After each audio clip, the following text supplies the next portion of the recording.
Good morning. Welcome to the weekly Wednesday Wisdom Call. My name is T.V.Sometimes and my website is Hello Extraordinary Life. Check out that website, and there is a free guide on the landing page, 3 steps to reprogramming your negative self-talk.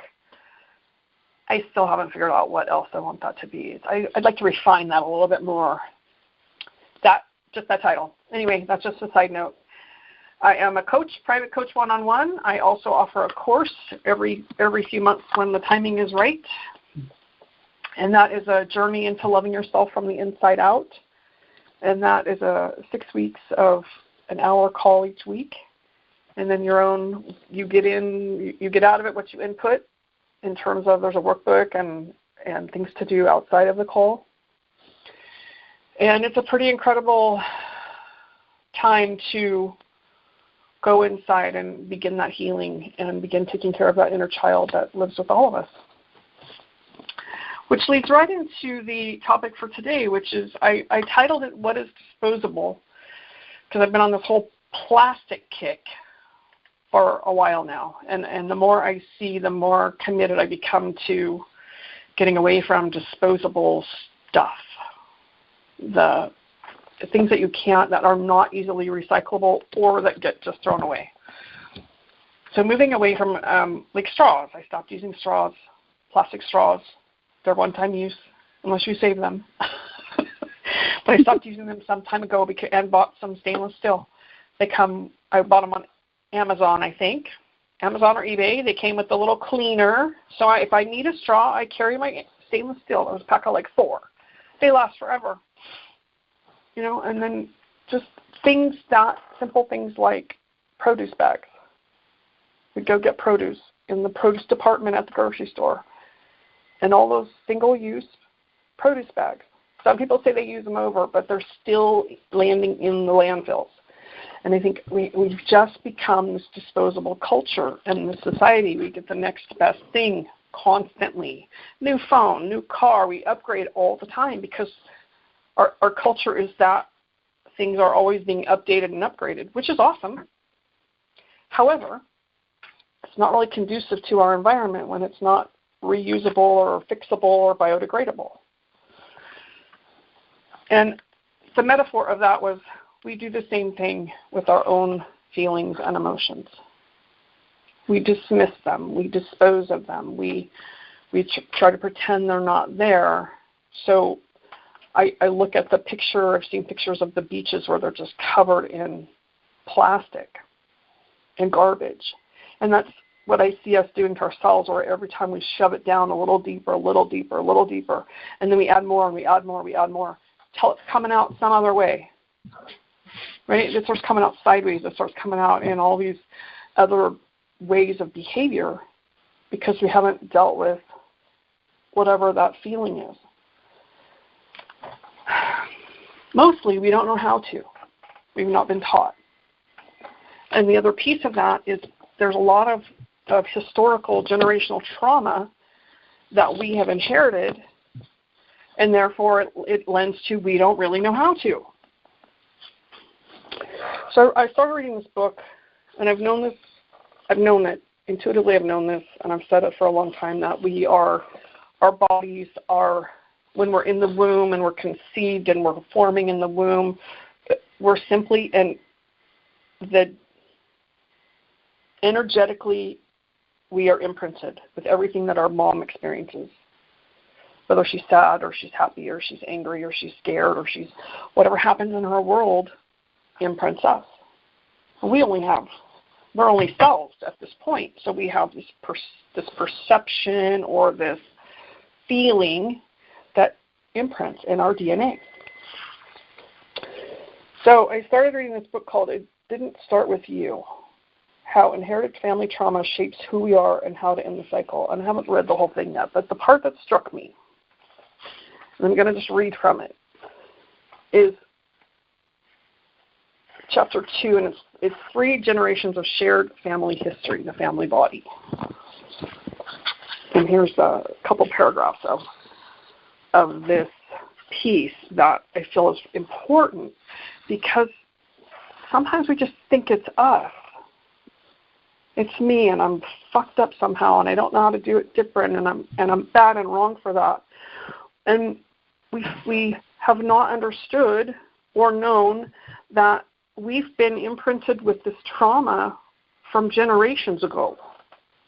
And I would say that it was passed on through how the behavior is, when in this book I'm reading, science is proving that it's actually passed on through the womb and the eggs.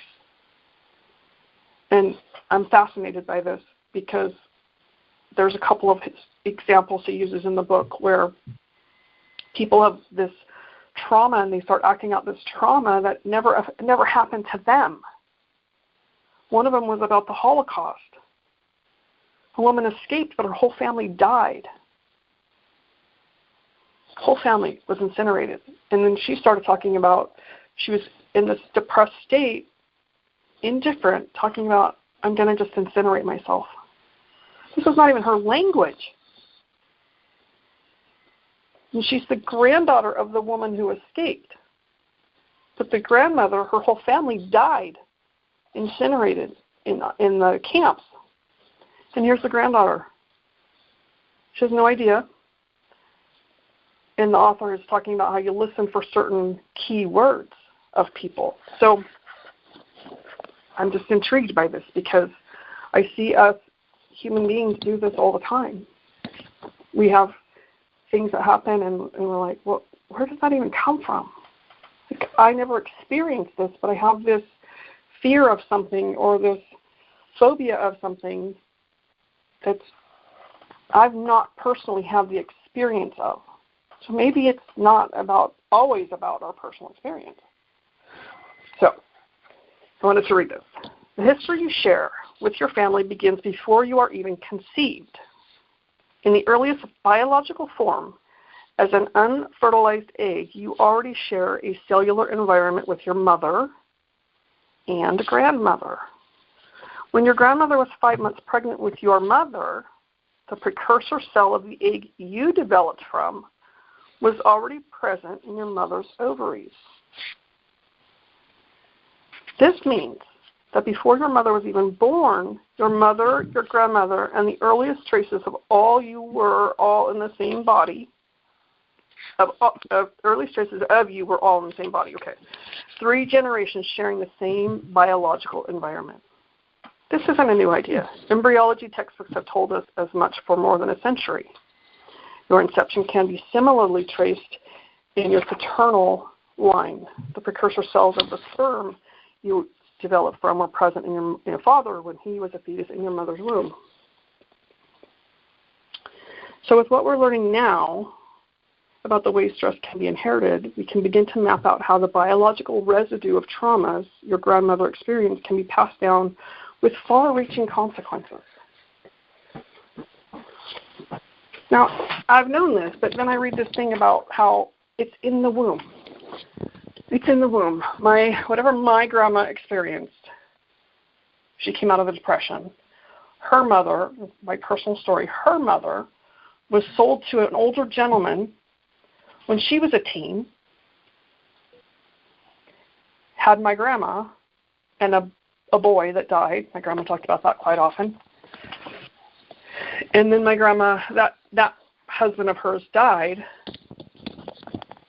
and my great-grandmother began hanging out on the naval base and doing whatever she was doing. And my grandma got married at 16 and had my mom 15 or 16. She had my mom when she was 16 or 17. I can't remember the exact numbers. My grandma never grew up. My grandma stayed at the age of maybe 13 emotionally. She was very narcissistic, very self-absorbed. And then my mom raised us, and we hope each generation gets better, but she's inherited from her mother and her grandmother. And I've inherited from my mother and my grandmother that trauma. And I remember those. My mom doesn't do it as much. My grandma was a shopaholic because she came out of that depression. She hoarded things. So that's her trauma, right? Never having enough, never knowing when you're going to get fed.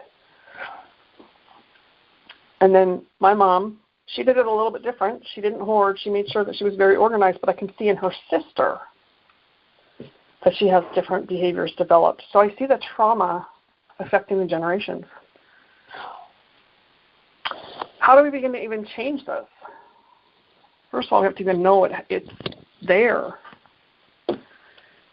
So I wanted to share this piece. It's a little more and a little bigger than I normally talk about just personally. But when we look at our generations, and then I talk about that inner child, that's what my course is about, because the inner child is wounded, and then we begin to protect that inner child as we grow up, because we don't know how to do it any different, because we learned it from our parents, they learned it from their parents. A lot of this stuff is not even ours. We've simply inherited this behavior, these beliefs, and until we begin to examine them and look at them and how they affect us or how they're working or not working in our lives, we just keep doing it. And this is where we're doing some sustainable. We stop making them disposable as if they don't matter, or I don't want to feel this because I don't know how to. And we learn how to simply be with it. And I touched on this in email. So we learn how to just simply sit in our feeling. What am I feeling? Why am I feeling it? Where is it coming from? Often we get offended or our feelings hurt. We take things personal because we feel like it's a personal attack on us when it's really the other person's stuff. Yet I don't know how to do it any different. This is what I've been taught, is everything's personal about me, right? That's what my parenting is. That's what my grandma's parenting is. So I'm learning from generations and generations and generations. And until I can begin to look and go, is this working? Probably not. It's worked for a long time. It helped us survive to get here. But today maybe it's not serving me anymore. So when I can be with that feeling, whatever the feeling is, grief, anger, sad, even happy.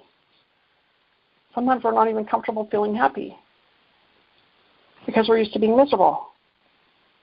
It's more comfortable to be unhappy and miserable than it is to be happy.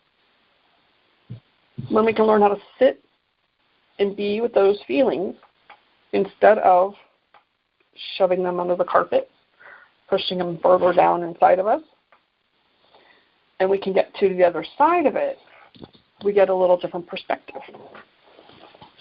Someone told me that because I hit that wall of rage, and to the extreme of I wanted to give these people the poison that they had given the animals and watch them die. That's how angry I got. It was intense. It scared the crap out of me. And I shut it down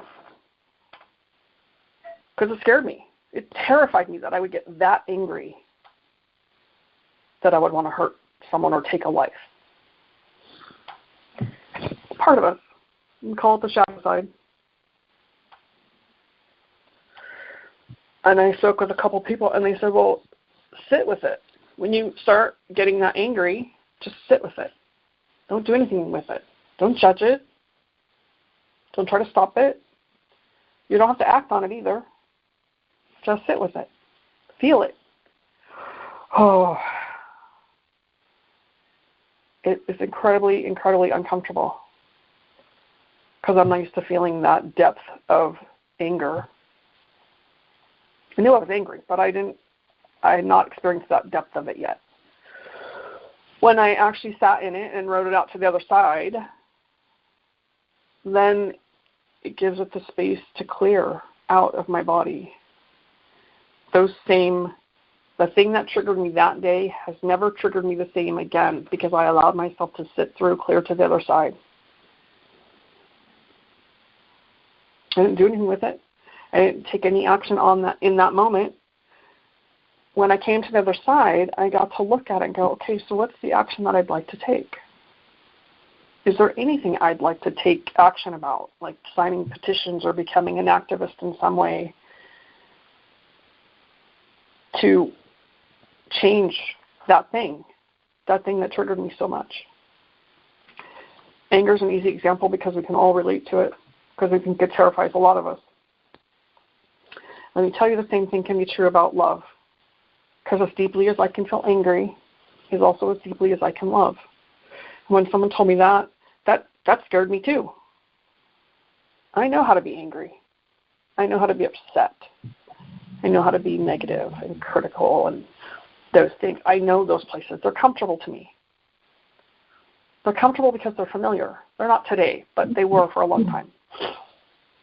It's familiar. It's what I know. And I'd rather live in what I know than to change and be uncomfortable with what I don't know. Which is why I'm doing this, because at some point we get comfortable being uncomfortable when we choose to make these changes. So, back to the love. When I realized when someone said I could feel as much love as I can feel anger, I thought, oh my gosh, really? How is that even possible? It was exciting and scary all at once, because I had no idea how to even receive love as deeply as I could be angry. And it's a process, right? This is all a process. I have not found a magical switch that says, okay, you've arrived. Here you are. You're at the depths of that love that you had as you felt angry. It didn't happen that way. It was layer by layer by layer. The same way I uncovered how angry I was. I knew I was angry, but I didn't realize there was that much anger. So layer by layer, I'm allowing myself to receive that love and sit in it and be uncomfortable in it, because I didn't feel worthy of it until I did. And that's the practice, right? Making these sustainable changes.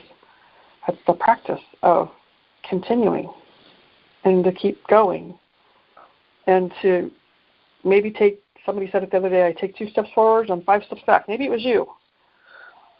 And it's still progress, right? Because sometimes we go backwards and revisit, and then we come forward maybe 10 steps. Maybe only 3. But we still come back to that forward movement. And it's like everything in life. It's layer by layer. We talk about peeling that onion. And as Abraham Hicks, if anyone is familiar with the law of attraction and Abraham Hicks, we're never done. It's a guide that's channeled. And he says, we're never done.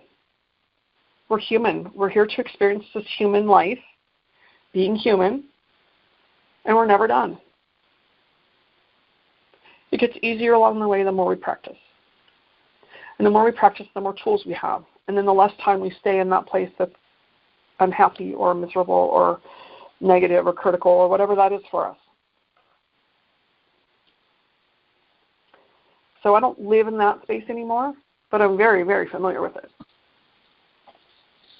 And this making sustainable changes requires that we change the neural pathways in our brain. There's so much to this. There's so much to this. So I'm going to stop there because I can go on, and I can see I'm almost at 9:30. So I want to stop there, and I'll it'll just get continued because there's so much more about practicing, continuing the practice of making those sustainable efforts and changes that are effective, that create effectiveness and happiness in our life. Okay. I get on a roll and I'm just like, and then I start to, let me just stay on topic here. So what are you getting out of that today?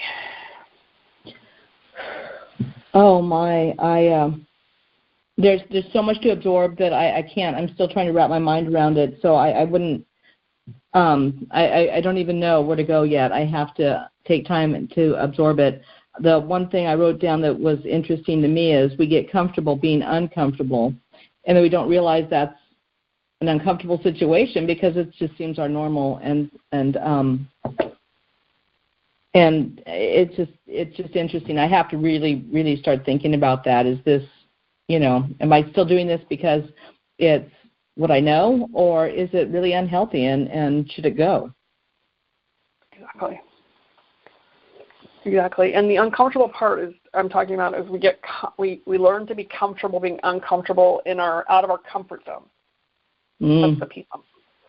So we're out of our comfort zone. It gets uncomfortable, and then I've learned over the time that when I'm uncomfortable, that's a good sign.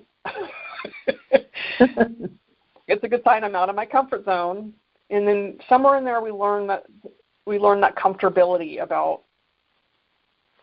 oh, I'm uncomfortable, and this is a good thing. This is okay. And then I get to look at that uncomfortable, like you just said, about, is this where I need to go, or is it something I need to keep? Mm-hmm. Right? Good stuff. It is a lot to absorb. And to remember that we've owned it as if it's our own, because it's what we know, and it's what we were born with, what we came in with from our generations of our parenting. In our role, as we do this process and this transformational, quote-unquote, work, is to break the cycle. That's our role. I believe anybody that comes into my world and is in touch with me doing this stuff, that's our role. Yeah. And it's not easy, and it's not always fun, and it can be painful, and it can be exhilarating. There's just all kinds of layers of it. It's not always hard work. But we are here to break the chain so we can heal our generations past and present and forward. That's I know huge. in our Native community we talk about the 7 generations. We pray for the next 7 generations. And I know in the Bible it also talks about the generations, the sins of our parents that get passed along to our children, and the generational inheritance of whatever those are, whatever the behaviors are. Absolutely. So part of our spiritual human experience is to continue to evolve and grow and break the cycle and help our children live into their own future differently. Better. Yeah.